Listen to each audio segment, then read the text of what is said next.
back, everyone. I do think everybody is here.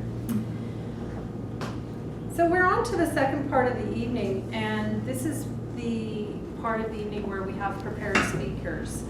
And they are working originally through the Competent Communicator Manual, which is the first manual you get as a member, as a new member. And once you get through those first 10 speeches, then you get to pick your manual, and they actually become more geared towards what you might be interested in. And this one, I do believe, is out of the Communications Manual, or is it the next one up? Next one up, okay. I will introduce our speaker, and we're going to do something a little bit different this evening. Sometimes we have a chairperson at the beginning of the evening, and then the second part we'll have a different person come up and be what we call the Toastmaster. And sometimes it's the same person throughout, but sometimes we mix it up. And just because we've got a few things going on here tonight with videotaping and whatnot, we're just going to juggle it a bit.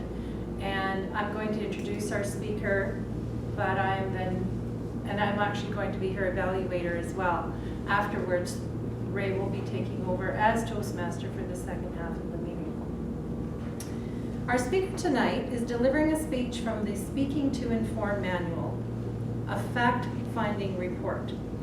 We're living in a world where our children may die before we do. Why? Because society is getting sicker from the foods we eat. More and more people are realizing they need to take a stand against the food industry and demand we have better and healthier foods for our families. Never succumb to the lure of fake foods anymore. Always be aware of the ingredients in your food. You alone have the power to prevent disease and sickness. Would you please welcome Sandra Stonehouse with How the Food Industry Hijacked Nutrition.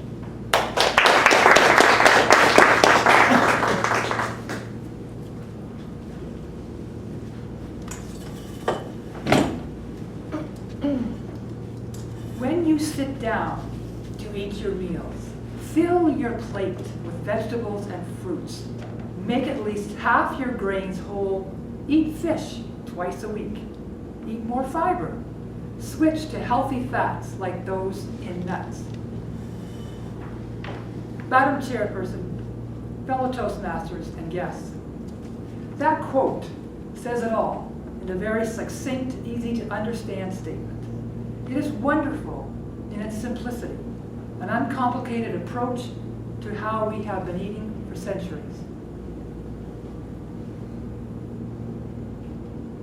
However, we would be hard-pressed today to find a segment of the population consistently eating a nutritious diet. Much to our detriment, many of us have strayed far from what should be viewed as a healthy diet. What is so shocking and disturbing about the state of our health today in regards to food is that there has never been a time in history where millions of individuals can be both malnourished and obese at the same time, until now. I'm going to take you on a nutritional journey, sort of, starting at the beginning of World War II and then at the present time. When war was declared in 1939, thousands signed up to join the forces. In order to determine the health of each person signing up, all the men and women were required to have a physical. It soon became apparent that many of the recruits were too thin and unhealthy, and many had to be turned away. After the war ended, those who survived returned home. And for the men returning, jobs became a priority in order to move the country forward. New industries and businesses were born. People became more affluent with the growth of jobs and professions. And with this affluence came the ability to purchase more foodstuffs, such as beef, pork, fruits, and vegetables. And 1946 ushered in the beginning of the baby boom generation. There they are. The 1960s saw the successful mechanization of frozen food, which eventually filtered down to farms and homes. And it was after World War II that refrigeration technology had come far enough to be affordable for the average family. In 1954, a man by the name of Jerry Thomas invented the Swanson TV dinner.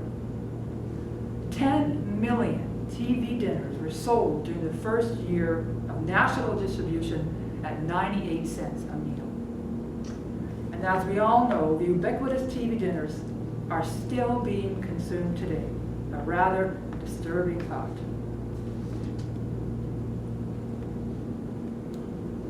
In the 50s, people were truly fascinated with TV technology. They wanted to experience the whole thrill of watching TV while they sat eating their TV dinners on their brand new TV tables. Women loved TV dinners because it gave them a break of not having to make dinners all the time. But unfortunately, it was TV dinners that ultimately heralded in the era of highly processed food. During the 50s and 60s and 70s, the weights across the spectrum remained fairly steady. Unfortunately, when weights were taken around 1985, there was a significant jump in the records. At this point, health authorities had no idea why weights had taken such a huge jump so quickly. Time would tell exactly why weights were going up. In 1977, the U.S. published the new low-fat, high-carb diet guidelines. Now, accepted wisdom at that time had been to eat a low-fat, high-carb diet, along with minimizing the intake of saturated fats. This had been the official advice from the U.S. and the United Kingdom. The obesity epidemic in the U.S. started in 1980, at almost the exact same time the low-fat guidelines were published.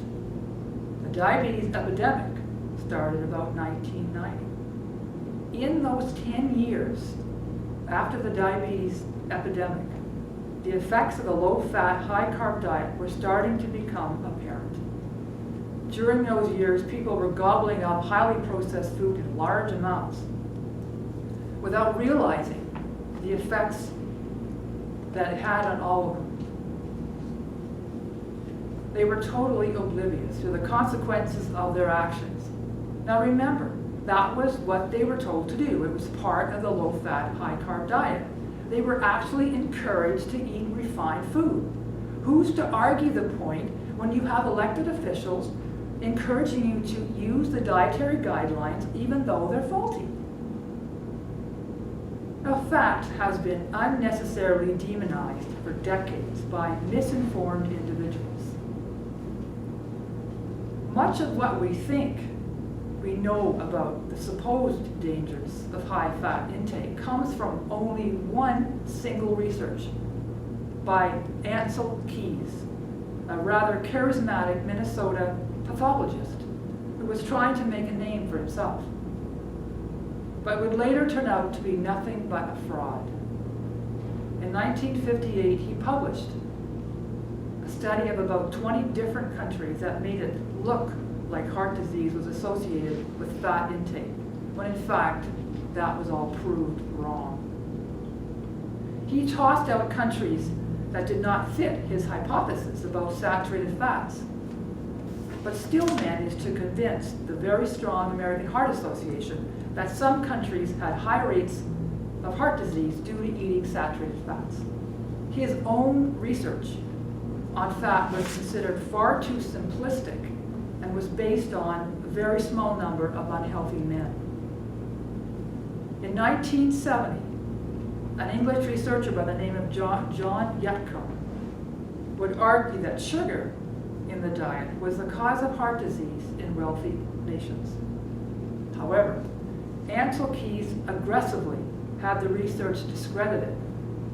Today, we know for a fact that research that sugar is the enemy, not fat. Keyes was relentless in pushing his agenda that fat caused heart disease. So finally, in 1961, he persuaded the American Heart Association to issue the country's first ever dietary guidelines targeting saturated fats.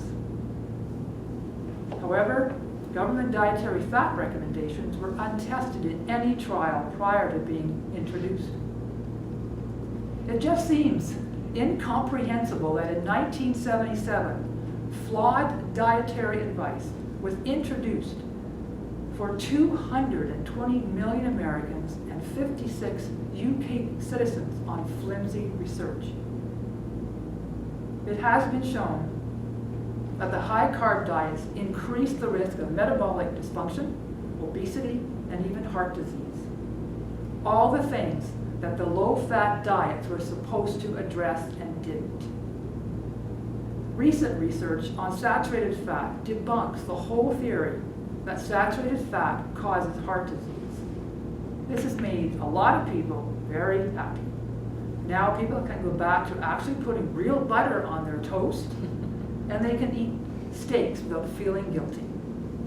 As for our bodies, we need fat to provide us with energy, to prevent essential fatty acid deficiency, to help transport nutrients across cell membranes, and it protects organs and bones from shock. Fat is part of every cell in our body. The U.S. fat guidelines have since been undermined by research showing that the low-carb diet is more effective at promoting better health than low-fat ones. The science behind the low-fat, high-carb diet was flawed right from the beginning. Experts now conclude that the low-fat diet should have never been introduced in the first place all those years ago. The sad part about the low-fat food craze were the victims who fell to the lure of low-fat foods. The consumer who didn't realize that in order to make, for example, low-fat cookies palatable, you have to add sugar. People were so fixated on low fats that many never bothered to check the ingredient list on the packages. This was just one of many ways that the food industry capitalized on the low-fat products. Cookies, for example, Snackwells, does that sound familiar? Were one of the biggest cash cows for the food industry at the time. There were thousands and thousands of low-fat products on the market in the 80s. In many ways, the average person was taken advantage of without realizing it. Most people were quite ignorant of the facts regarding low-fat foods. Here is a good example of what people ended up doing when it came to buying low-fat cookies. You're in a grocery store and you see a bag of cookies, and it shows a low-fat logo. So what do? You buy 2 bags because it says low-fat on the package. This leaves you thinking you can eat more cookies because they're low-fat. Now you start rationalizing that if the cookies are low-fat, I can eat more cookies and not gain weight. That was the biggest mistake that most people made, and they made it time and time again. Then people started to notice they were gaining weight. And they couldn't understand that how that could be possible. How could I be gaining weight if I'm eating low-fat food? It is now generally agreed that one very damaging effect of removing fat from processed supermarket foods has been the increase in the amount of sugar in these products, contributing to the rapid rise of diabetes and obesity. As the years have passed, it has become apparent that society is now witnessing the profound effect of a giant experiment gone horribly wrong, a tragedy of epidemic proportions that is now affecting millions of people around the world. In terms of cost, it will be staggering. Obesity and diabetes will be a significant challenge to the world as we come to grips on how to handle such a monumental task. As a society, we have a tendency to complicate matters when it comes to food. It doesn't have to be that way. We know what we need to do. It's just that a lot of us have been lured by the food industry to indulge in fake food that does not provide our bodies with the nutrients we so desperately need every day. And in an interesting side note to conclude this presentation, this past week, the food industry is fighting back. The Coca-Cola company announced that it isn't sugar in soft drinks that is causing obesity, it's lack of exercise. Who knew? We all want to lead healthy lives, so why would we not want to do everything possible to maintain that for the sake of yourself and your family? It's time to return to a whole foods lifestyle filled with the bounty of the harvest. This will be the best decision you'll ever make. Madam Chairman.